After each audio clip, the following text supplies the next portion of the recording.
And it is here. We are ready to recap the month of April. I am meteorologist Joe Martucci. Thanks for watching the monthly weather roundup. Join with me, New Jersey State Climatologist Dr. Dave Robinson. Happy birthday month to us. Yes, it is. It is. Let's leave it at that. Okay. Well, we can say it was May 13th at least. How about that? May 13th coming up soon here. And I was talking to one of the other shows I did, which you were on, titled Flooding Talk, or going to be on, I should say. We were talking about how the weather is so different in Memorial Days. And I was saying, our birthdays have had a wide variety of weather as well. We had the one year, I think it was 2016, where it like poured all day long. Do you remember that one? Like it rained over 2 inches. It was cold. We've had 60 and sunny. I remember that. That was 2020. And I can't really remember last year. What was it like last year on our birthday? Is it bad? Can't I've remember. had so many of them, I can't remember one from Okay. the other. What do you have a favorite birthday weather memory? No, actually, I don't. Although I remember one time I took a break where I live and took a bike ride in the middle of the day on my birthday during a work week, and that's like horrors. I'm not sitting behind the desk or Right. anything like that. And I remember it was a gorgeous day. But no, I don't. I really don't have any vivid memories of the weather on my birthday. All right. Well, we'll hope that this one for all the May 13thers out there have a beautiful day out in New Jersey. But this is not a forecast show. This is a look back show here. So let's kick it off. And I think we just have to kick it off with the Jones Road fire, the forest fire that was in Ocean County. 15,300 acres is the last I saw, just outside of the top 10 for the largest in state's history. This one was, I would say, kind of the one that we feared for a while, in the sense that we've been in drought for so many months, and we said, drought, pine barrens, not a good mix. And it never really happened in the fall, didn't happen during the winter. Now we have it in the spring, where ironically, drought's been improving. We'll talk about that. But I don't know, just kind of what's your reaction to this? What do you think? What does it say about our weather over the past couple of weeks and months? I really thought we had dodged a big bullet last fall when we were bone dry and we didn't have major fire concerns. And I thought this might have been the end of our good luck string. When I saw the way that fire was expanding on the evening of the 22nd, it was terrifying. The evacuations that were taking place, the numerous structures that were threatened. I really wondered if this was going to turn into a real headline event. Headlines it did have, but through the efforts of incredible firefighters and other first responders, there were no serious injuries, no deaths. Yes, there was the loss of a business, and that's a miserable situation for that company. But oh my goodness, it could have been so much worse. And maybe it awakened people to the threat of these fires in the pinelands. We've seen a lot in recent years, but they've mostly been in the middle of the pinelands, which are very sparsely populated. This one was right on the eastern fringe, so very quickly became a concern for thousands of people living and traveling, as I know you were, Yeah. through that region. So we really again dodged that bullet for the most part. But I'd say it's a wake-up call, but waking up just to being prepared for such a thing in the future, because yeah, they try to do controlled burns to keep the fuel source minimized on the forest floor, but you can't do controlled burns everywhere, and you can't do them near real close to populated areas for fear of them getting out of control. So there's only so much can be done for people living in and near the pinelands to avoid this. So I guess a wake-up call just to be prepared for things like this that could happen. Yeah, and Rolling Stone notably did a really long article about how the New Jersey pine barrens, are such a potentially dangerous place for wildfires back in 2019, I believe.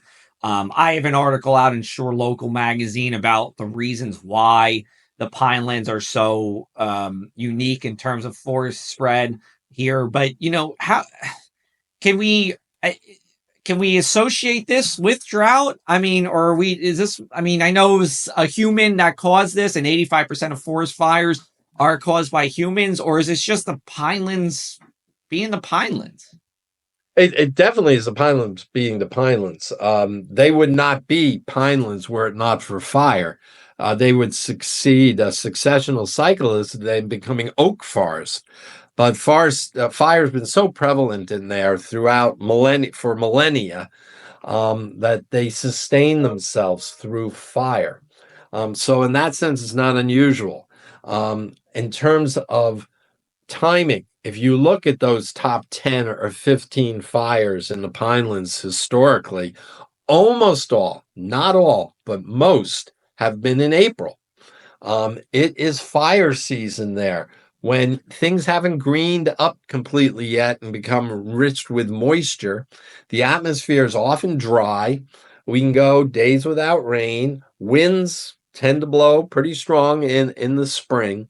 So, and it's warming up some too. And all that debris on the forest floor from last fall and over the winter is sitting there. So, this is prime time for fire until you get leaves on the deciduous trees down there, the grasses green up, and the air becomes a little more humid during the summer. Right. And that's weather. That's essentially weather. And it hadn't rained for 10 days prior to that fire breaking out. As we'll talk about, early Yeah. April was wet, but it hadn't rained since the 12th, and this was the 22nd. And that's all it takes in the Pinelands and in the spring. 10 days, no rain, low humidity, strong sunlight, boom, you've got a fire danger. But it wasn't red flag warning day from the Weather Service. It wasn't, it was breezy to light windy, 20, 30 mile an hour gusts, but it wasn't real windy. Humidities were low, but they weren't super low. It hadn't rained in 10 days, but it hadn't been 20 days. So, it wasn't the best case scenario for a fire to explode like this, yet it still did. Yeah. And that, oh, God. Well, I was just finish with climate change. That's got me wondering, and I want to talk to forest officials. The dry weather we had last fall, and even in January, the third driest on record, um, did that contribute somewhat? Were the trees themselves really water starved more than usual that helped to spread this fire? That would be my question to the fire officials, because rainfall was about normal in February, March, and of course, the first half of April. We almost had an April's worth of rain in the first 12 days of the month. So I don't know how much last year's drought really played into this. Yeah. Uh, I'd say it's more a weather situation and then just the ecologic circumstances of the pinelands. It's, and we've talked about this too. It's not always about how much rain falls, but how often it falls too.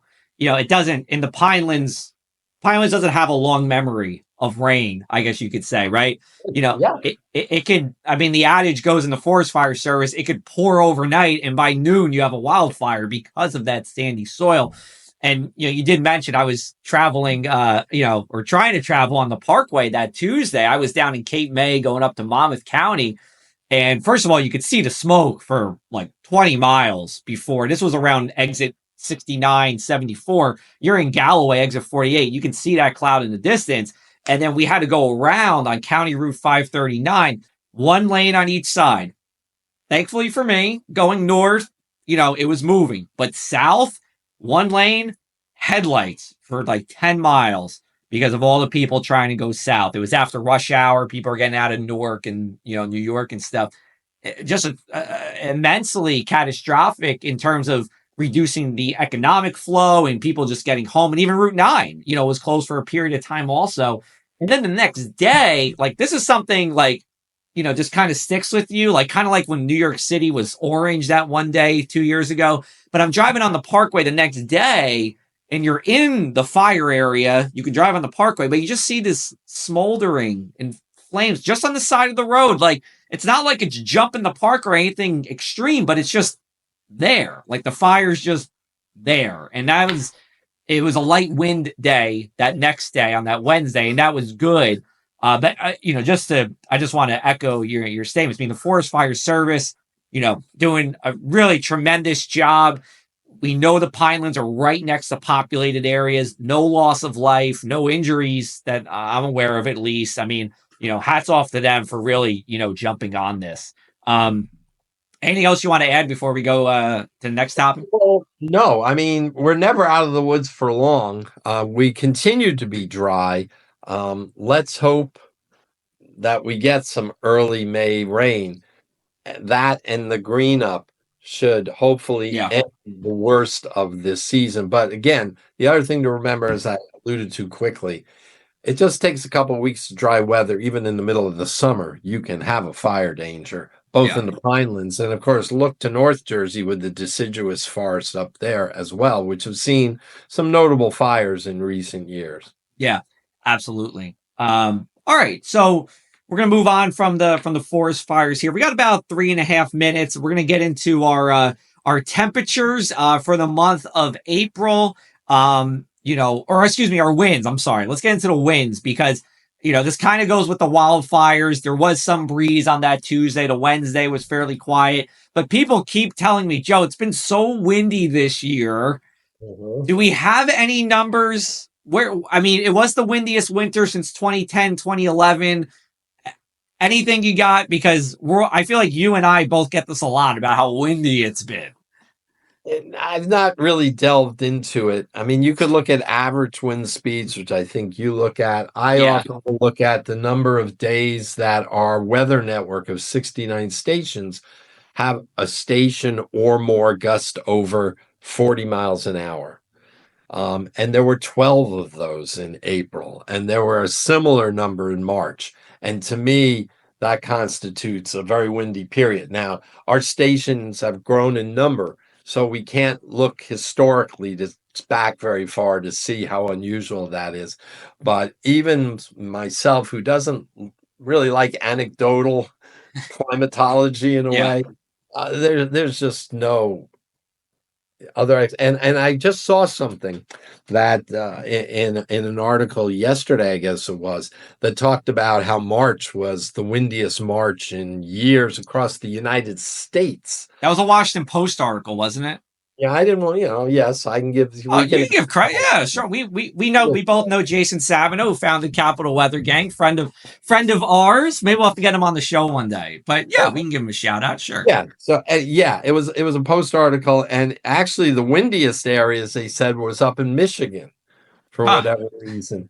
And we were in an unusual windy, but further to the west, it was even more unusually windy. So there were just a lot of weather systems coming across the country. And at this time of the year, with thermal contrast between the cold north and the very mild south, you can kick off a lot of wind. And this year, surely, not just in April, but in earlier months, it has been a windy year. Take our word for it. Yes, just take our word for it. But you know what? Our hair still looks good. That's the important part. The important part is we still have it. That's very important. Yes. When I become your age in 5 years, I still want to have the same amount of hair as I do. Yeah. Okay. Yeah. All right. We're gonna take a break here. We'll come back to you on the other side with our April monthly weather roundup. Thanks to the New Jersey Coastal Coalition, your flood insurance bills are lower and your streets safer from the reality of flooding. Since beginning in 2013, we build more resilient shoreline communities. Our member towns develop and share in best practices that anticipate future concerns and create flooding solutions. From our town-specific free web app for flooding information to our weekly tidal flooding talk show, we focus on flooding 24/7. Visit www.njcoastalcoalition.com for more. Welcome back, everybody, to our monthly weather roundup here. Thanks for sticking with us. You can find new episodes around the start of the new month, recapping the month that was. And this time we're talking about April. April, of course, is a spring month, and it's a battle between the two seasons, winter and summer. But I'll tell you what, it felt like winter was really winning this tug of war that second week of April, from about April 8th to the 12th. I believe they were all below average. I'm going to highlight April 12th because that day was just cold. I mean, this wasn't in New Jersey, but I was in New York City. I'm seeing an event in Central Park, and I had a jacket, a scarf, and gloves. And I was like, you know what? I could use some like Under Armour on my pants here because it was cold. Like, cold, like during the day. High temperatures at ACY Airport only got to 43. That broke a daily record cold maximum. It's hard to, I have to think about that one. Basically, the high temperature was 43. That hasn't happened before in record. Some other places broke those daily records too. And it was raining. It was just a nasty day. But that whole stretch, it was chilly. It was a cold stretch. You got any specifics on that for us? No, I mean, I look at the month, and that'll be the theme of my write-up for the month, is having a split personality, Okay. I both in like that. terms of temperature, but even more so in terms of precipitation and the way it was distributed. You looked at the real cold on the 12th, and I remember that well. But a couple mornings earlier, we had quite a cold morning on the what was it, the 9th. Nine. Morning of the 9th, High Point Monument got down to 20, and that was the coldest temperature for the month in the state. But of our 69 weather network stations, 63 were at or below freezing that morning. So Huh. essentially, the growing season hadn't started, Yeah. except right at the coast. The warmest spot that morning was West Cape May at Yeah. 35 degrees. Balmy. Yeah, so that was that was a wake-up call that week. It was winter didn't want to go away. And we also, on the 12th, had 6 inches of snow at High Point Monument and a couple of inches in the northwest Jersey counties. So yeah, that was winter's last gasp, I guess you could say, because by the time we got to the 19th, it got up over 80 degrees at 59 of our stations. What a difference a week made. Well, a weekly turnaround. Yeah, Yeah. yeah. Yeah. That's April, like you said. That's April. Yeah. No, totally. Just looking at the month as a whole, though, we did end up above the average. About a degree, it looks Yeah. like when Okay. the numbers come in. Yeah, which is amazing when you look at where we were on the 15th of the month. Early month was a degree or two below normal. The later month was 2 to 3 degrees above normal. So just eked out on the positive side. Yeah. And when we look at the shore versus inland areas, was there a big difference? Not so much in terms of what was that average temperature, but the anomaly or the difference. Yeah, it was a smaller anomaly along the coast, which is not unusual Yeah. for the spring season. They don't get the real warm days, but they didn't get below freezing at night. Yeah. So some areas along the coast had their last freeze in March.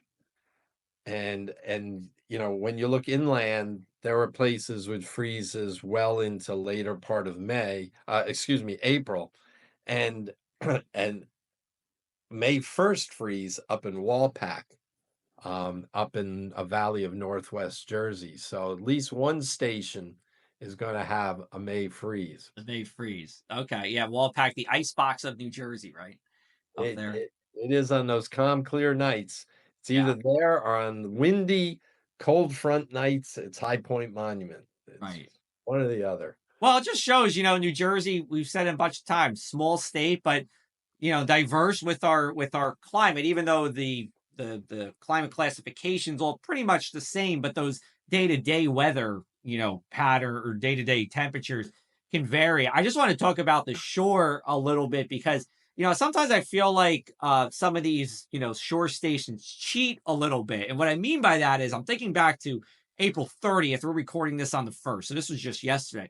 Atlantic City got up to 80 degrees, but then it went right back down to 60 and just stayed there for the rest of the day. But the high's still 80 degrees. It kind of fudges the numbers a little bit. Like, was it really 80? Was it really an 80-degree day? You can make the argument it wasn't, right? Oh, no, Sometimes.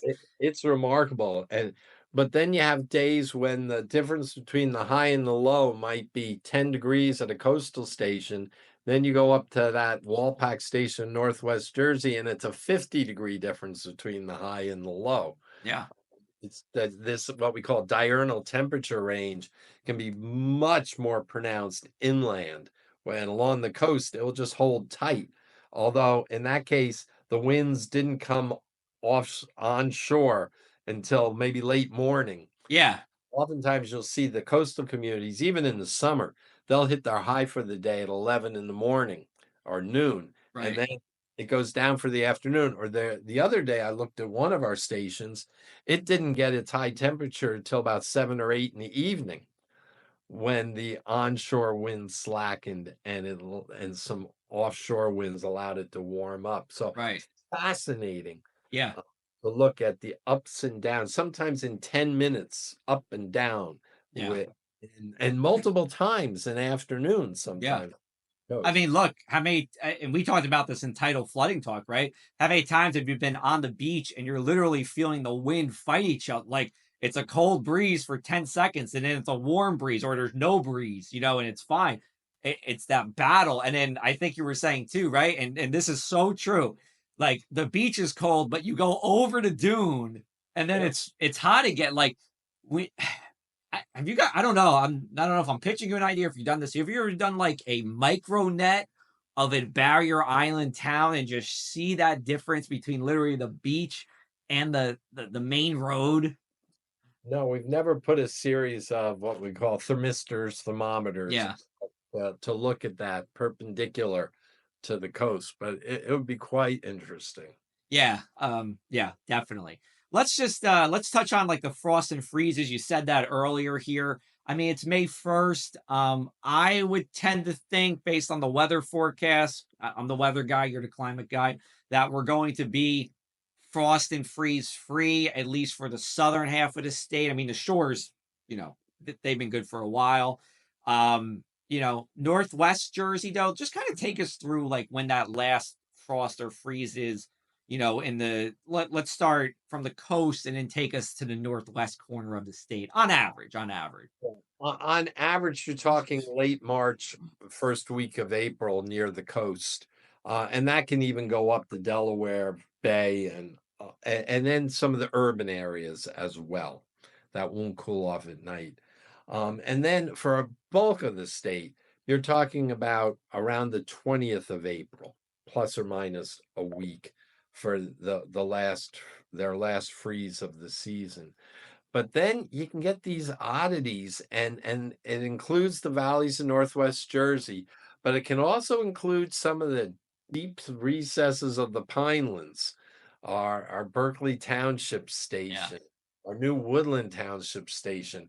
And those areas, it gets back to our fire talk. They dry out so much, and those sandy soils also get rid of the daytime heat so efficiently that you can get some really cold temperatures at weather stations in the Pinelands. And even worse, if you get into the cranberry bogs, Yeah.